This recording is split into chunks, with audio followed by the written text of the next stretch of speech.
Hello future bankers, welcome to my channel Bobby Sadi Banking Aspirant Diaries. So first of all sorry, என்னோட 2 weeks எந்த வீடியோஸுமே எடுத்துட்டு வரல. இனிமே எல்லா வீடியோஸும் உங்களுக்கு ரெகுலரா வரும். இப்போ ரீசெண்டாக வந்து எஸ்பிஐ பிஓ நோட்டிஃபிகேஷன் வந்து ரிலீஸ் ஆயிருக்குது. வேகன்சி வந்து ஒரு நல்ல வேகன்சி தான். 1500ன்றது ஒரு super vacancy. Last 2 years compare பண்ணுறப்போ இந்த வருஷம் வந்து ஒரு 3 டைம்ஸ் வந்து நம்மளுக்கு வேகன்சி வந்திருக்குது. ஸோ அதனுடைய கட் ஆஃப் அண்ட் இந்த வருஷம் எவ்வளோ எடுத்தா சேஃபர் சைட் அப்படின்றத பார்க்கலாம். நம்மளுக்கு ஃபர்ஸ்ட் ப்ரிலிம்ஸ் வந்து August 1 and 2 வருது. அண்ட் மெயின்ஸ் வந்து 12th செப்டம்பர் சொல்லிட்டு நம்ம எக்ஸ்பெக்ட் பண்ணலாம். அண்ட் 40 டேஸ் வந்து ப்ரிலிம்ஸ் இருக்குது, 40 டேஸ் வந்து மெயின்ஸுக்கு இருக்கு, ஒரு 80 டேஸ் வந்து மெயின்ஸுக்கு இருக்குது. ஸோ இந்த ஃபர்ஸ்ட் 40 டேஸை வந்து நம்ம டார்கெட் பண்ணி தான் இப்போ நம்மளுடைய பிளான் இருக்க போகுது. ஸோ லாஸ்ட் இயர் நம்ம ட்ரெண்ட் பார்த்தோம் அப்படின்னா 2000 வேகன்சிக்கு 59 சம்திங் இருக்குது. அண்ட் 600 வேகன்சிக்கு வந்து 61.75 கட் ஆஃப் இருந்திருக்கு. அண்ட் 540 வேகன்சிக்கு 66.75 கட் ஆஃப் இருக்குது. இருக்கிறதுலே வந்து இந்த இதுதான் வந்து இந்த 3 இயர்ஸ் கம்பேர் பண்றப்போ ஹையஸ்டா இருக்குது. ஸோ நம்ம என்ன பண்ணலாம் அப்படின்னா ஒரு சேஃபர் சைடை நம்ம என்ன பண்ணிக்கலாம் அப்படின்னா 65 to 70 வந்து கட் ஆஃப் வந்து நம்ம சேஃபர் சைட்ல எடுத்துக்கலாம் அப்படின்ற மாதிரி. ஸோ பார்டருக்காக ரிசல்ட்டுக்காக வெயிட் பண்ணாம நம்ம மெயின்ஸ்க்கு கான்ஃபிடென்ட்டா படிக்கணும் அப்படின்னா கண்டிப்பா 65 அபவ் நம்ம எடுத்தாகணும். ஓகேவா? ஸோ இப்போ நெக்ஸ்ட் வந்து எக்ஸாம் பேட்டர்ன் பார்த்தோம் அப்படின்னா வந்து 100 மார்க்ஸ். ஸோ 40 மார்க்ஸ் வந்து இங்கிலீஷ், 40 questions 20 minutes. அண்ட் குவான்ஸ்க்கு வந்து 30 questions 30 marks 20 minutes. ரீசனிங்க்கு வந்து 30 questions 30 marks 20 minutes. இதுல வந்து பார்த்தோம் அப்படின்னா இங்கிலீஷ்க்கு தான் அதிகமான ஹையஸ்ட் வெயிட்டேஜ் இருக்குது. ஸோ இங்கிலீஷ் அதிகமாக ஃபோக்கஸ் பண்ணி நம்ம படிக்க ஆரம்பிக்கணும். இங்கிலீஷ் யாருக்கெல்லாம் ஸ்ட்ராங் ஜோனோ ஸோ அவங்களுக்கு வந்து இந்த எஸ்பிஐ ப்ரிலிம்ஸ் வந்து ஈஸியா இருக்கும். ஸோ பாருங்க கொஷின் வந்து அதிகமா இருக்கு, ஆனால் டைம் வந்து சேமா தான் இருக்குது. ஸோ தட் நம்ம என்ன பண்ணணும்னா டைம் மேனேஜ் பண்ணி கொஷின்ஸ் எல்லாம் ஈஸியாக வந்து முடிச்சுட்டு வரணும். அண்ட் எந்த ஒரு செக்ஷனல் கட் ஆஃபுமே வந்து ப்ரிலிம்ஸை பொறுத்த வரைக்கும் கிடையாது, மெயின்ஸ்க்கு தான் நம்மளுக்கு இருக்குது. நம்மளுடைய டார்கெட் வந்து நமக்கு எதெல்லாம் வந்து ஸ்ட்ராங் செக்ஷனோ அங்கெல்லாம் 25 எய்ம் பண்ணிக்கலாம். டெஸ்ட் வந்து நம்ம எடுக்கிறப்போ பர்சன்டேஜ் வந்து ஃபோக்கஸ் பண்ணுங்க. இனிஷியல் டேஸ்ல வந்து உங்களுக்கு பர்சன்டேஜ் கம்மியானாலும் பரவாயில்ல, பட் போக போக போக போக இன்க்ரீஸ் பண்ண ட்ரை பண்ணுங்க. தென் மெயின்ஸ்க்கு வந்து பார்த்தோம் அப்படின்னா ரீசனிங்க்கு வந்து 40 questions 60 marks 50 minutes தராங்க. குவான்ஸ்க்கு வந்து 30 questions 60 marks 45 minutes. இங்கிலீஷ்க்கு வந்து 40 questions 20 marks 40 minutes. கரண்ட் அஃபேர்ஸ்க்கு வந்து 60 questions 60 marks 45 minutes. கண்டிப்பா கரண்ட் அஃபேர்ஸ் வந்து ஸ்கிப்பே பண்ண முடியாது, ஏன்னா 60 மார்க்ஸ் ஒரு பெரிய வெயிட்டேஜ் வந்து இதுல ஹோல்ட் பண்ணியிருக்காங்க. அண்ட் எல்லா செக்ஷனுமே 60 மார்க்ஸ் எக்ஸப்ட் இங்கிலீஷ். ஸோ இங்கிலீஷோடைய வெயிட்டேஜ் வந்து நம்மளுக்கு டிஸ்கிரிப்டிவ்ல அவங்க அங்க வச்சிருக்காங்க.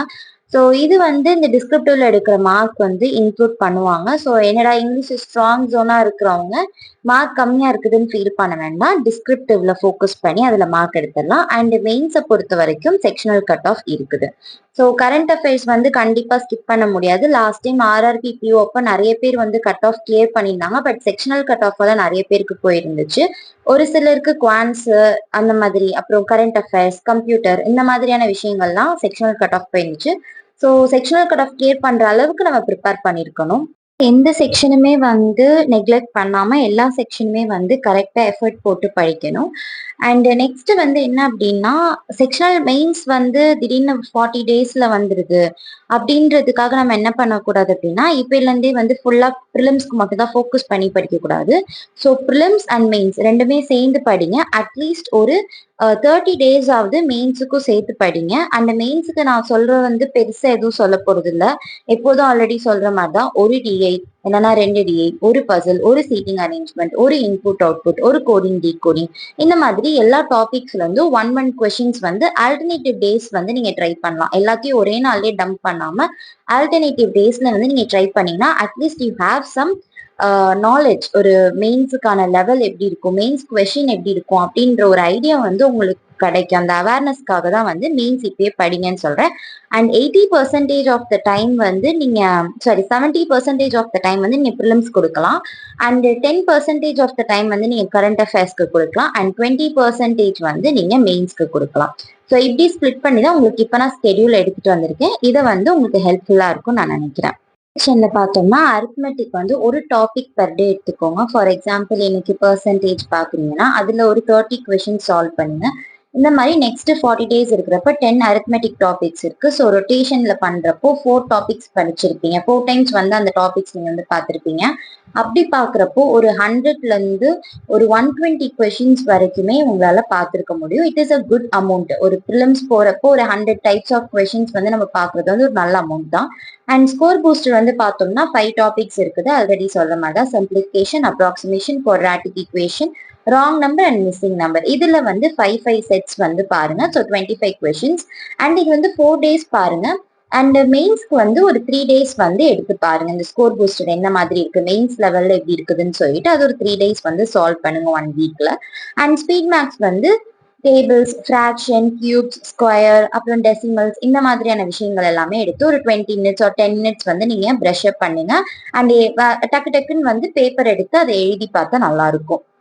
அண்ட் டிஐ வந்து பிலிம்ஸை பொறுத்த வரைக்கும் ஒரு 5 செட் படிங்க. ஏன்னா வந்து உங்களுக்கு பிஓ லெவல்ல இருக்கிறப்போ 3 sets ஆஃப் கொஸ்டின்ஸ் வந்து கண்டிப்பா கேட்பாங்க. அண்ட் கேஸ்லெட்டை வந்து கண்டிப்பா நெக்லெக்ட் பண்ண வேண்டாம். கேஸ்லெட் வந்து கஷ்டமா இருக்கும்னு சொல்லிட்டு விட்டுடாதீங்க. அண்ட் கேஸ்லெட் வந்து சம்டைம்ஸ் ஈஸியா வரதுக்கு கூட நம்மளுக்கு வாய்ப்பு இருக்குது. ஸோ கேஸ்லெட், டபுள் டிஐ, அப்புறம் பை சார்ட், இந்த மாதிரி வெரைட்டிஸ் ஆஃப் டிஐ வந்து எடுத்து சால்வ் பண்ணுங்க films level. And mains level வந்து 1 or 2 கொஸ்டின்ஸ் எடுத்து சால்வ் பண்ணலாம். And daily sectional test skip பண்ண வேண்டாம் பிஓ லெவல்ன்றனால. எனக்கு கொஞ்சம் கண்டிப்பா ஹையர் லெவல்ல தான் இருக்கும் கொஸ்டின்ஸ் எல்லாமே. ஸோ நீங்க இப்பயே ஒரு செக்ஷனல் டெஸ்ட் எடுத்து பார்த்தீங்கன்னா அந்தந்த செக்ஷனுக்கு வந்து நீங்க எப்படி பண்ணலாம் அப்படின்ற உங்களுக்கு ஒரு பிளான் கிடைக்கும். Next reasoning section. அதுல வந்து ஸ்கோர் பூஸ்டர் டாபிக்ஸ்ன்னு பார்த்தோம்னா syllogism, inequality, coding, decoding, alpha numeric series, forward backward linkages, இந்த மாதிரியான கொஸ்டின்ஸ் வந்து இருக்குது. 5 டாபிக்ல இருந்து ஒரு 10 கொஸ்டின் எடுத்து சால்வ் பண்ணுங்க.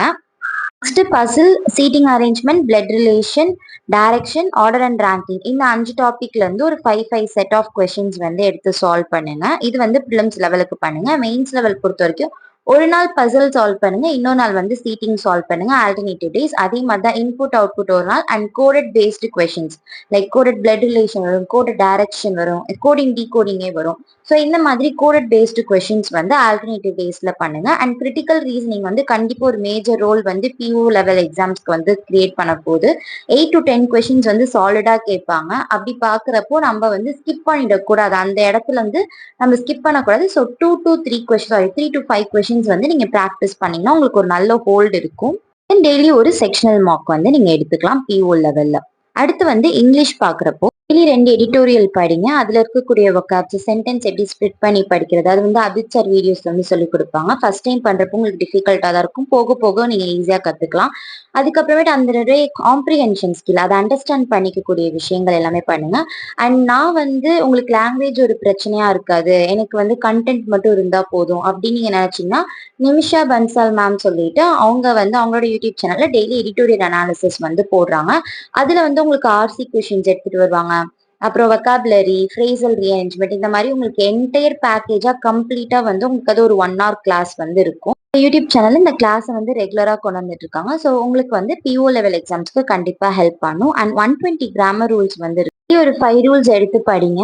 அண்ட் எரர் ஸ்பாட் வந்து ஒரு 10 கொஸ்டின்ஸ் அது ரிலேட்டடான கொஸ்டின்ஸ் எடுத்து சால்வ் பண்ணுங்க. 2 ரீடிங் காம்ப்ரிஹென்ஷன் டெய்லி 2 செட் பாருங்க. ஒரு செட்லயும் ஒரு 7 to 10 கொஸ்டின்ஸ் இருக்கிற மாதிரி எடுத்து சால்வ் பண்ணுங்க. And cloze test, word swap, phrasal rearrangement, sentence improvement, sentence rearrangement, இந்த மாதிரி ஈச் டாபிக்ல இருந்து ஒரு செட் எடுத்து பாருங்க. அண்ட் டெய்லி வந்து ஒரு செக்ஷனல் டெஸ்ட் போடுங்க. இதுவே வந்து இங்கிலீஷுக்கு போதுமான ஒரு விஷயமா தான் இருக்கும். அண்ட் 40 மார்க்ஸ் வந்து பிலிம்ஸ்ன்றனால ஒரு ஹையஸ்ட் வெயிட்டேஜ் இருக்கு. ஸோ நெக்லெக்ட் பண்ண வேண்டாம். நம்மளுக்கு ஸ்பீட் ரொம்ப முக்கியம். ஏன்னா 20 minutes தான் இருக்குது. ஒரு கொஸ்டினுக்கு வந்து நீங்க 30 seconds தான் வச்சுக்கலாம். அப்படி பார்த்தா உங்களால எல்லா கொஸ்டினையும் கவர் பண்ண முடியும். எந்த கொஸ்டினும் நீங்க ஸ்கிப் பண்ணிட்டு வந்தீங்கன்னா எப்படி சொல்றது, கேம்ல இருக்காத மாதிரி இருக்கும். லைக் அந்த ரேஸ்ல இருந்து நம்ம வெளியே வந்த மாதிரி இருக்கும். ஸோ எல்லா கொஸ்டின்ஸையும் நம்ம பார்க்கணும். அதுக்கேற்ற மாதிரி நம்ம இப்ப இருந்து டெய்லி ரீடிங் ப்ராக்டிஸ் வந்துருச்சு அப்படின்னா நம்மளால ஈஸியா கவர் பண்ணிடலாம். வந்து கரண்ட் அஃபேர்ஸ் 60 மார்க்ஸ் வந்து நம்மளுக்கு பிஓ எக்ஸாம்ல ஹோல்ட் பண்ணிருக்கிறனால மார்க் வெயிட்டேஜ் கொடுத்துருக்காங்க. நம்ம கண்டிப்பா அதை ஸ்கிப் பண்ண முடியாது. ஏப்ரல் மந்த்ல இருந்து ஸ்டார்ட் பண்ணுங்க. டே 1ல இருந்து இப்ப ஸ்டார்ட் பண்ண ஆரம்பிச்சீங்கன்னா கரெக்டா இருக்கும். லாஸ்ட் இயர் கரண்ட் அஃபேர்ஸ் 10 வந்து ரொம்ப ஸ்டாட்டிக் ஓரியன்டா கேட்டிருந்தாங்க. ஸோ கரண்ட் அஃபேர்ஸ் நீங்க படிக்கிறப்ப எப்படி படிங்க அப்படின்னா, ஏதாவது ஒரு இன்டர்நேஷனல் இன்ஸ்டிடியூஷன் படிச்சீங்க, அது எந்த இடத்துல இருக்குது, எங்க ஹெட் குவார்ட்டர் இருக்குது, எந்த இயர் ஆரம்பிச்சாங்க, அதனுடைய லீடர்ஸ் என்ன, இந்தியாவுடைய எதுல மெம்பரா இருக்காங்களா இல்லையா, அந்த மாதிரி நீங்க பாத்துக்கிறது நல்லது. அண்ட் ஸ்டாட்டிக் அவேர்னஸ்க்குன்னு சொல்லி டெய்லி ஒரு 10 மினிட்ஸ் நீங்க கொடுங்க. ஒரு டாபிக்கா எடுங்க. ஃபார் எக்ஸாம்பிள் ஒரு இன்டர்நேஷனல் இன்ஸ்டிடியூஷன் எடுத்தீங்கன்னா அதை பத்தி கம்ப்ளீட்டா படிக்கிறதுக்கு இம்பார்ட்டன்டான இன்டர்நேஷனல் இன்ஸ்டிடியூஷன் சொல்றேன். அதை கம்ப்ளீட்டா நம்ம படிக்கிறதுக்கு வந்து ஒரு 3 டேஸ் 4 டேஸ் வந்து நீங்க டைம் கொடுத்து படிங்க. ஸோ தட் நம்மளுக்கு ஸ்டாட்டிக்கும் சைட் பை சைட் கவர் ஆன மாதிரி இருக்கும். ப்ரிலிம்ஸ் மார்க் டெஸ்ட் வந்து கண்டிப்பா நம்மளால நெக்லெக்ட் பண்ண முடியாது. ஸோ டெய்லி வந்து 1 மார்க் டெஸ்ட் நம்ம கொடுத்தே ஆகணும். அண்ட் ப்ரிஃபரபிளி லைவ் டெஸ்ட் இருந்தா போங்க. அண்ட் நெக்ஸ்ட் வந்து லாஸ்ட் ஒரு 10 டேஸ் வந்து நம்ம என்ன பண்ணலாம்னா 2 மார்க்ஸ் வந்து கொடுக்கலாம். அந்த டைம்ல வந்து நம்ம செக்ஷனல் டெஸ்ட்டை ஸ்கிப் பண்ணிக்கலாம். ஆர்எல்ஸ் நம்ம எந்த செக்ஷன் வீக்கா இருக்கோமோ அந்த செக்ஷனுக்கு மட்டும் நம்ம செக்ஷனல் டெஸ்ட் வந்து ஃபோக்கஸ் பண்ணி எடுத்துக்கலாம். நெக்ஸ்ட் என்னுடைய வீடியோஸ்ல வந்து ஒரு 4 கைண்ட் ஆஃப் எஸ்பிஐபிஓ ஈச் செக்ஷனுக்கான ஸ்ட்ராட்டஜி வீடியோ கொண்டு வரலான்னு இருக்கேன். Like quants, reasoning, English and current affairs என்ன மாதிரியான டாபிக்ஸ் லாஸ்ட் ஒரு 3 இயர்ஸ் கேட்டிருக்காங்க அண்ட் எவ்வளோ வெயிட்டேஜ் கொடுத்துருக்காங்க, நம்ம எந்த மாதிரியான டாபிக்ஸ்க்கு அதிகமான இம்பார்ட்டன்ஸ் தரணும் அப்படின்னு சொல்லிட்டு அப்கமிங் வீடியோஸ்ல நான் கொண்டு வரேன். And please do support my channel guys. இனிமேல் வீடியோஸ் எல்லாமே ரெகுலரா வரும். So thank you for watching this video and subscribe to my channel. Hit the bell icon to get the notification and share it in your friend circle. Thank you. Have a great day.